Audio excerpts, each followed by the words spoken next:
처음부터 끝까지 모든 걸 목격했다. 성폭행범을 검거한 세탁기. 제가 경찰청과 대검찰청에서 약 10년간 재직하면서 무수히 많은 사건의 증거를 분석했는데요. 오늘 사건은 그중에서도 유독 기억에 남는 사건입니다. 악몽 같았던 37분간의 공포. 사건은 한 여성의 이별 통보로 시작됩니다. 어느 날 우연히 남자친구의 휴대전화를 보게 됩니다. 그런데 그 안에는 자신도 모르는 여성들의 나체 사진 그리고 성관계 동영상들이 무수히 많았던 거예요. 네. 이런 남자랑은 하루도 더 만날 수 없겠다 이렇게 판단을 하고 여성은 남성에게 이제 이별 통보를 하게 됩니다. 네. 그 다음 날 이제 끔찍한 사건이 일어나는데요. 늦은 밤 자고 있던 여성은 초인종을 누르는 누군가가 있어서 나가보게 됩니다. 현관 외시경을 통해서 지켜보니까 이제 헤어질 남친이 앞에 있는 거예요. 너무 무섭겠어요. 아니 저럴 땐 절대 문 열어주면 안 되는 거잖아요. 되죠. 아니 네. 너무 위험한 상황 아닙니까? 별일이야 있겠어 이런 마음으로 문을 열어주기로 마음을 먹었습니다. 네. 다만 문을 열어주기 전에 한쪽에 있던 촬영 장비를 집을 비추는 방식으로 이렇게 세팅을 좀 해놓고요. 혹시 몰라 카메라를 숨겨두고 문을 열어준 바로 그 순간. 현관문이 열리기만을 기다리던 가해자. 문을 열리자마자 박차고 들어와 끔찍한 범죄를 저질렀습니다. 그 피해자가 설치해놨던 카메라가 있잖아요. 네. 그럼 처음부터 범행 경위가 다 찍혔을 때니까 이건 그냥 유죄 아닌가요? 피해자가 설치해놨던 카메라에 찍힌 영상은 39분이었어요. 네. 그중에서 가해자가 포착된 것은 불과 2분에 불과했습니다. 네. 가해자가 피해자의 손을 잡고 카메라에 사각지대로 끌고 갑니다. 그러니까 37분간 어떤 일이 벌어진 건지 밝혀낼 증거가 전무했던 거죠. 성범죄가 있었음을 입증할 수 있는 이 37분간의 결정적인 시간에 카메라는 다른 곳을 비추고 있었다는 거네요, 결국. 그런데 그 피해자가 경찰에 신고를 하고 나 저 사람한테 성범죄 피해를 당했다. 이렇게 신고하면 어렵지 않게 여죄를 밝힐 수 있는 거 아닙니까? 당시 피의자가 혐의를 완강하게 부인하면서 네. 합의된 성관계였다 이렇게 주장을 했고요. 피해자 역시 당시의 충격으로 인해서 기억을 잘 못하는 상황이었습니다. 가해자는 오히려 합의된 성관계였다 이렇게 주장을 하면서 네. 피해자를 고소하기까지 이릅니다. 아주 뻔뻔하네요. 명확한 물적 증거가 하나도 없는 상황인데 대체 이거 어디에서 실마리를 발견한 거죠? 해당 화면에서 네. 담당 검사님이 미세한 움직임을 느끼시고 저희 측에 문의를 해주셨습니다. 네. 근데 보면 왼쪽 아주 작은 검정 화면이 보이는 것 같은데 사실 너무 작아서 뭔지 모르겠어요. 작은 통돌이 세탁기였습니다. 아, 그래요? 네네. 동영상 왼쪽 언뜻 비쳐 보인 그림자. 통돌이 세탁기의 뚜껑이로 희미하게 포착된 37분간의 범행 장면이었습니다. 당시 가해자의 구속 기간이 얼마 한 일주일 정도밖에 남지 않은 상황이었고요.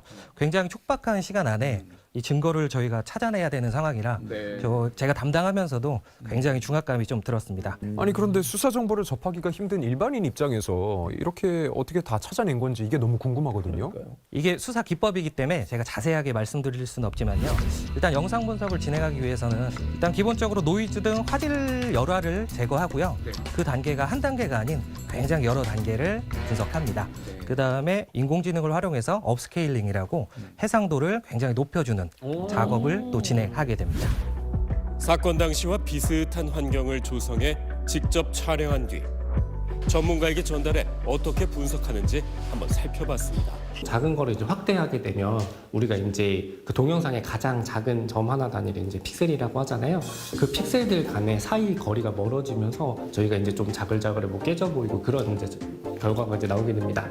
이제 픽셀과 픽셀 사이의 거리를 두고 그 사이 영역을 그 주변 픽셀도 가장 유사한 픽셀들로 이제 채워 나가면서 보정을 하게 되거든요. 그냥 한 번 한다고 되는 게 아니라 계속 이제 반복적으로 조금 이제 작업이 이루어지는데 그러면서 이런 과정들을 점점 거치다 보면은 여기 촬영된 게 어떤 거다라고 하는 거를 이제 명확하게 알 수 있게 됩니다. 약 하루 동안 동영상을 보강한 결과 육안으로 확인할 수 없었던 피사체의 움직임이 보다 선명하게 드러난 상황. 약 일주일에 걸친 치열한 보강 작업. 거짓말을 늘어놓던 성범죄자를 검거할 결정적 증거를 포착할 수 있었습니다. 범죄자도 그건 몰랐을 거예요. 그러니까요. 그렇죠. 설마 표면에 비춰진 그 장면이 네. 카메라처럼 선명하게 보일 줄은 꿈에도 생각을 못했겠죠. 그러니까요. 그럼 가해자한테는 어떤 처벌이 내려졌죠? 네, 서울고법 춘천재판부 형사 제1부는 피고인의 재질이 좋지 않고 수사 과정에서 줄곧 변명으로 일관하며 피해자를 역고소해서 심리적으로 압박하는 등 범행 후의 정황도 좋지 않다 이렇게 봤습니다. 강간, 미성년자 의제 강간, 성폭력 처벌법 위반, 특수감금, 강제추행 등 혐의로 기소된 24살의 피고인에게 징역 7년을 선고했습니다. 이와 함께 아동 청소년과 장애인 관련 기관 등의 7년간 취업 제한과 7년간 위치 추적 전자장치 부착 명령을 내렸습니다. 네, 완전 범죄는 없다라는 말이 있잖아요. 맞아요. 이번 사례랑 딱 들어맞는 경우가 아닌가 싶네요. 네, 통계청 자료에 의하면 전국 공공기관 CCTV 수만 약 180만 대가 넘고 공식적으로 집계되지 않은 민간 CCTV와 블랙박스 수까지 합치면 그 수가 기하급수적으로 늘어납니다. 네. 아무리 열악한 화질이라고 하더라도 진실을 찾아내고야만 하는 수사관들이 있으니 모든 범죄자는 반드시 검거된다라고 말씀드리고 싶습니다. 네. 급증하고 있는 조론 관련 법적 분쟁. 세 분은 혹시 조론이 뭔지 아시나요? 저 그 일본 작가가 쓴 책에서 들어봤어요. 조론을 권함. 뭐 저는 뉴스에서 봤어요. 뭐 연예인분들 중에 결혼하신 분도 있다고 그래서 듣기는 했습니다. 정확하게 뭔가요? 말 그대로 결혼 생활을 졸업한다는 뜻인데요. 제가 이혼 전문 변호사로 10년째 일하면서 네. 이 조론 관련 문의가 정말 끊이지 않고 있어요. 근데 차라리 이혼을 하든가 왜 결혼을 하겠다는 겁니까 대체? 제가 그 조론 계약서를 의뢰인분들이 갖고 오시기도 하고 저도 작성하기도 하는데요. 네네. 한번 한 장짜리로 갖고 와봤어요. 아, 샘플이 있나요? 네, 이런 계약서도 조론 있군요. 계약서. 아, 이런 게 계약서가 있구나. 그러니까 조건을 여기다 적는 거네요. 결혼에 대한 조건들을. 다양한 조건을 기재하는 조론 계약서, 재산 분할 정도, 가족 행사 참석 여부, 세세한 내용까지 폭넓게 담아내는데요. 아무래도 법적으로는 유죄하더라도 생활은 남남이다 보니까 그것에 대한 걸 많이 적게 돼요. 사생활 간섭하지 않는다는 거의 고정적으로 들어가는 문구인데요. 조론이 일종의 트렌드가 된 만큼 이런 조론 계약서가 또 분쟁이 많이 되고 있는데요. 그중에 한 사례를 소개해 드리려고 해요. 네. 한 중년 부부가 있었습니다. 이들은 사랑이 식은 지는 정말 오래 전이고요. 아, 이대로 내 인생 끝낼 수는 없을 것 같다. 아내분이 이런 생각이 들어서 어느 날 조론 계약서를 내미셨다고 해요. 아, 이분들이 이혼은 자녀들이 성년이 될 때 하자. 그전에는 우리 조론으로 남남으로 지내는 거야. 이렇게 네. 계약을 하신 거죠. 남편과 법적인 부부관계로 얽혀 있지만 이제 남남처럼 살게 된 거죠. 네. 그러다가 아내 앞에 운명적인 사람이 나타나게 된 거예요. 사랑이요? 맞습니다. 아내가 고등학교 재학하던 시절에 한눈에 반한 선배가 있었던 거예요. 세월은 많이 흘렀지만 선배는 예전 모습 그대로 멋진 것 같고 게다가 그 선배가 얼마 전 아내를 병으로 떠나보내서 사별한 상태였던 거예요. 네. 조론 계약서도 썼겠다. 상호 연애에 대해 문제 삼지 않겠다는 구절도 넣었겠다. 네. 이제 브레이크 밟을 일 없이 사랑을 찾아 질주하기 시작하는 겁니다. 그런데 문제는 이 사안에서 충격적인 반전이 일어나게 됩니다. 예. 아내가 첫사랑과 만나고 있다는 걸 이 남편이 인지하게 된 거예요.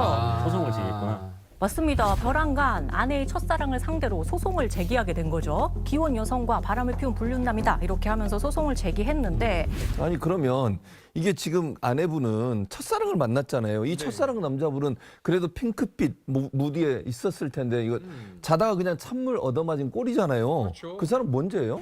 이 분은 아내가 조론 중이라고 하길래 만났다. 나는 정말 그렇게 생각했는데? 라고 항변을 한 거예요. 그런데 법원에서는 조론? 이거는 기혼을 전제로 쓰는 개념이다.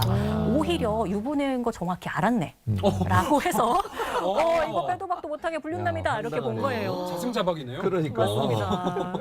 판례를 보면 이렇게 나와 있습니다. 조론계약서에 그와 같은 약정이 들어있다고 하더라도 이 사건 조론계약서의 당사자는 남편과 아내일 뿐 그 피고는 당사자가 아니기 때문에 피고에게까지 이 사건 조론계약서의 효력이 미친다고 볼 수는 없다는 거예요. 계약서를 쓸 때 일단 나는 서로의 사생활에 관여 안 하겠다. 이게 핵심인 거 아니에요? 그래서 제가 아까 얘기했잖아요. 결혼하지 말고 이혼을 하라고 할 거면. 다만 예외적인 판례도 있기는 해요. 조론계약서를 실제 썼고 또 남편이 아내에게 다른 남자를 만나든 말든 상관하지 않겠다라고 취지로 말한 내용. 아내도 남편에게 다른 여자 만나는 건 상관없는데 아이들에게 좋은 엄마 되어줄 여자 만나. 이런 취지로 말한 내용까지 확인이 되는 거예요.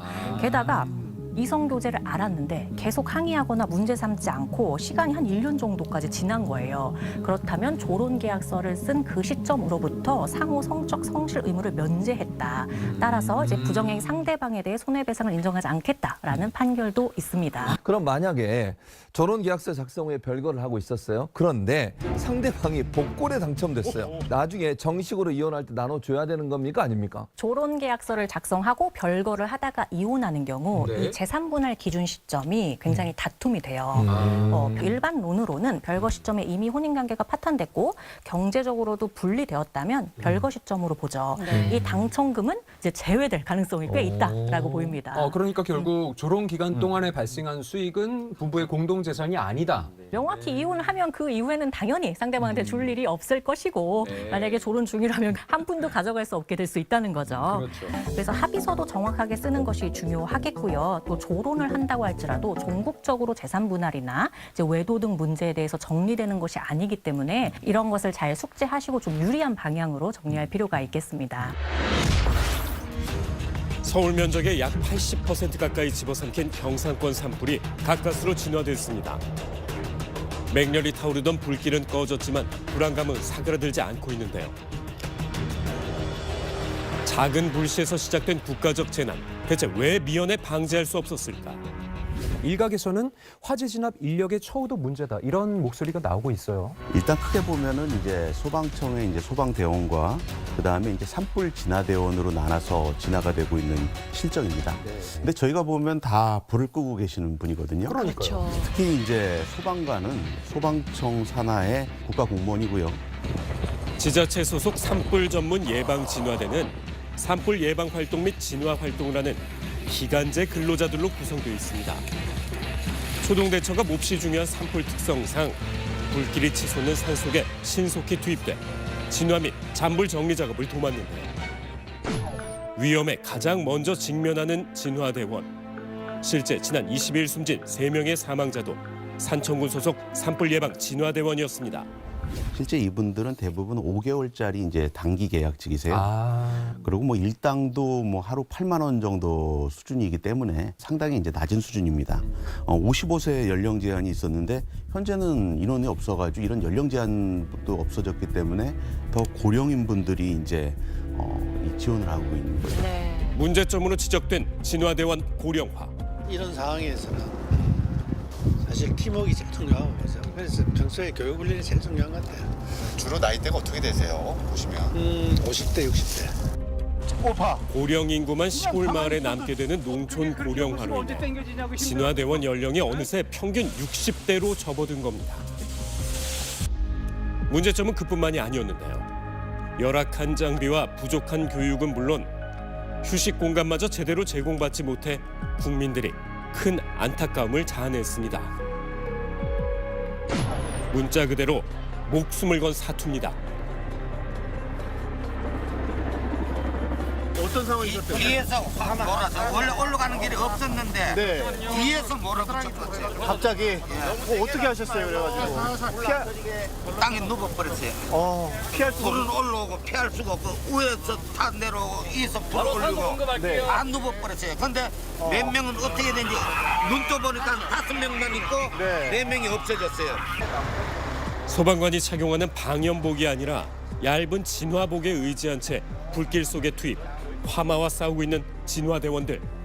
실제 그 산불 진화대원들이 이제 사용하는 장비를 보면은 대부분 농장비인 쇠갈퀴, 낫, 등짐 펌프 같은 이런 물이 나오는 간단한 도구로 이제 예방을 하기 때문에 실제 이제 투입이 돼도 크게 이제 효과를 볼 수는 없습니다. 비단 이번 산불뿐만이 아니라 앞으로도 이런 규모의 대규모 산불이 날 수도 있다 이런 우려가 드는데요. 여기에 대해서는 어떻게 생각하십니까? 맞습니다. 네. 앞으로 산불은 지금보다 더 많이 일어날 거고요. 특히 이제 이 소방 전용 예산이 없어서 지방 소방 관계자들은 가뜩이나 이제 부족한 예산을 시도에 이제 의존하고 있죠. 그래서 이런 필요한 장비랑 인력을 이제 제때 지원받지 못하면은 이번처럼 큰 산불이 일어났을 때 충분히 이제 대응할 수 없게 됩니다. 그래서 예산 확보를 통한 신속한 지원, 그다음에 효율적 대응이 가능해질 때 우리 국민의 생명 보호와 재산 보호가 이제 이루어지고요. 이뿐만 아니라 이제 소방관과 진화대원의 안전 역시 강화될 수 있습니다.